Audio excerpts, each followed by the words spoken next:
صباح الخير على حضراتكم. من داخل فندق المدينة الشبابية بالإسكندرية بحييكم.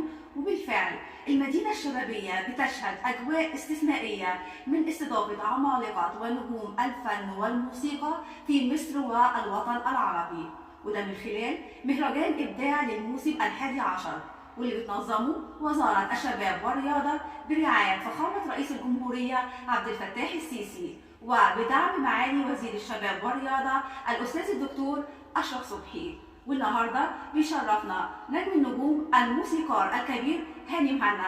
أهلا وسهلا يا فندم. اهلا دكتور، اهلا بيك. اهلا وسهلا بحضرتك. الله يخليك. شرفتنا في المدينه الشبابيه. يمكن احنا بنقول الجمهوريه الجديده ومصر 2023 والمواهب الشبابيه الطموحه الفنيه. جميل. مهرجان ابداع الموسم ال11، هل وزاره الشباب والرياضه السنه دي تحديدا نجحت في تنظيم المهرجان بشكل مميز؟ والله انا يعني بشكر طبعا القياده السياسيه وعلى راسها طبعا فخامه الرئيس عبد الفتاح السيسي باهتمامه بالفنون والمبدعين بالذات للشباب. ودي يعني خطوه ايجابيه جدا جدا عشان يعني حماسه طبعا حماس والدينامو بتاع الوزاره بتاعنا الدكتور اشرف صبحي بينفذ بطريقه مبهره. احنا شايفين شباب امبارح سواء كان في جامعه المنصوره او طنطا او 6 اكتوبر ازاي بيغنوا مرشحات وادوار. دي كانت عبقريه. يعني اولا الاصوات حلوه جدا جدا وحسينا ان كل سنه بيهتموا اكتر. يعني مثلا مايسترو من احد المايستروهات امبارح قدم لنا برودكسيون نوته موسيقيه على اللي هيقولوا على المسرح. جاب لنا الثلاثه يعني بيحكموا في هذا الامر. الاهتمام الزائد ده والشباب اللي فعلا انا ابهرني امبارح، ابهرني لانه الشباب لسه في مقتبل العمر وبيقول مرشحات وادوار صعبه جدا جدا جدا. فده فعلا يعني امكانيات ابداع عاليه جدا.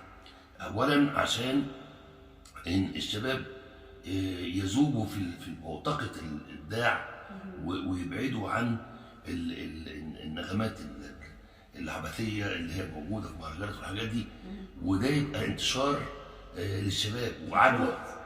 حسينا فعلا هم كلهم بيتحدوا نوعيه الفن ده بالذات عشان يقدموا احسن ما عندهم، وده ابهرنا. يعني امبارح بقينا نحط ارقام عاليه مش عارفين اللي جاي ايه اكتر.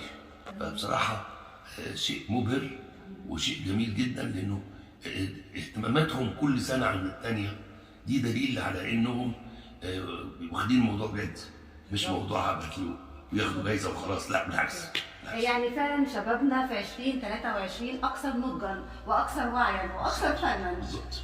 تمام يا فندم. حضرتك شايف ان مسرح المدينه الشبابيه في 2023 اكثر تجهيزا عن كل عام؟ ما كل مره تطور. يعني التطور فيه جامد قوي. وبعدين مسرح جميل مش كبير قوي، انما تحسي ان انت في ألفة في بيتك، يعني قاعده جوه في بيتك وفي حضن دافي بين الجمهور وبين الاضاءه كانت مبهره اكثر. اضاءه وديكور وكله بصراحه جميل جدا. وكان الصوت حلو قوي امبارح قوي. تمام، الله ينور. تمام.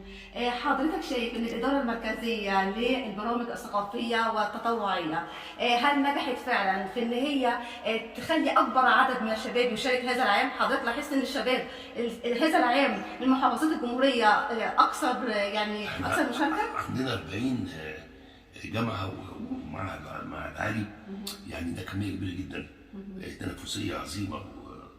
والاستاذه نجوى صلاح طبعا مش مقصره في هذا الامر. وكل العاملين والطاقم المعاون في هذا الامر حماسه جميله جدا جدا، لا تقل حماسه عن الطلاب الممتحنين. وبنحس ان هي مساله يعني المسؤوليه دي مش بس تقع على عاتق حد واحد، بالعكس على كلهم جماعيه بالظبط. طيب هل المدينة الشبابية بقيادة الدكتور أبو عوف عامر هل نجحت هذا العام في تهيئة المناخ الملائم لشبابنا إن هو يطلع مواهبه؟ الدكتور أبو عوف مش مقصر، أنا عارفه طبعا فتره كبيره. تمام. وبصراحه حماسه لا يقل حماس عن اي حد بيساهم في تنظيم هذا الكيان. الدكتور ابو عوفية بصراحه بتشعري ان هو لما الواحد بيعوز حاجه بيكلمه الدنيا بتتقلب. ليه؟ لانه هو مش قاعد في مكتبه بس، وبالعكس مطلع على كل صغيره وكبيره. دؤوبه. دؤوبه جدا جدا. فبالتالي انا بشكره طبعا من خلال اللقاء الجميل ده، بشكره على الاهتمام وحسن الضيافه وحسن الاستقبال.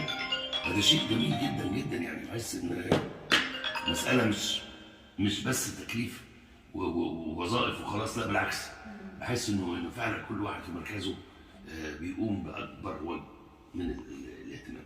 ده هيشجعني اسال حضرتك، بما ان المدينه الشبابيه بتمتاز ان هي قياداتها كلها شبابيه، هسال حضرتك تحديدا فندق المدينه الشبابيه، هل هذا العام نجح في استضافه عمالقه الفن ونجوم الابداع؟ انا شايف ان مفيش اوضه فاضيه. بالظبط. يعني ما شاء الله الاوتيل مليان على الاخر.